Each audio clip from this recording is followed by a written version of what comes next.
सर्वप्रथम बाबा साहब डॉक्टर भीमराव अम्बेडकर जी की जयंती की आप सबको बहुत बहुत बधाई, मंगलकामनाएं, शुभकामनाएं। सम्मानित मंच, अति सम्मानित मेरे सामने विराजमान वो तमाम व्यक्ति, तमाम मेरे पिता तुल्य बुजुर्गों जो बाबा साहब डॉक्टर भीमराव अम्बेडकर जी की विचारधारा में विश्वास रखते हैं।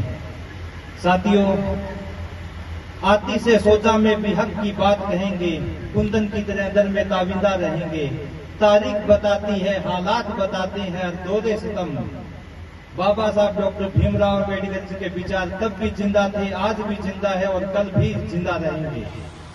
साथियों, आज बहुत सारे लोग बाबा साहब डॉक्टर भीमराव अम्बेडकर जी को एक देवी देवता के रूप में पूजने लग गए हैं।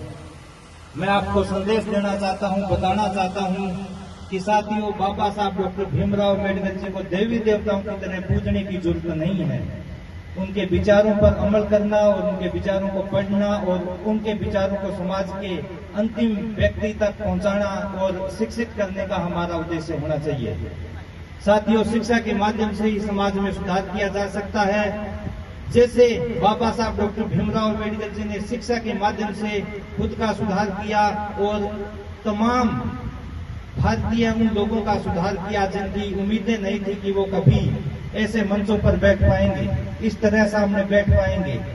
साथियों, आप सब शिक्षित व्यक्ति हो, आप सबको ज्यादा कुछ बताने की जरूरत नहीं है। इतना ही कहना चाहूंगा कि शिक्षा के माध्यम से ही समाज का, देश का सुधार हो सकता है और शिक्षा के माध्यम से ही विनोद गोठवाल जैसे नेता पैदा हो सकते हैं, विनोद गोठवाल जैसे लोकप्रिय विधायक पैदा हो सकते हैं।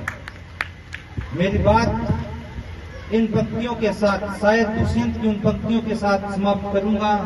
हो गई है पीर पर्वत सी, अब तो पिघलनी चाहिए।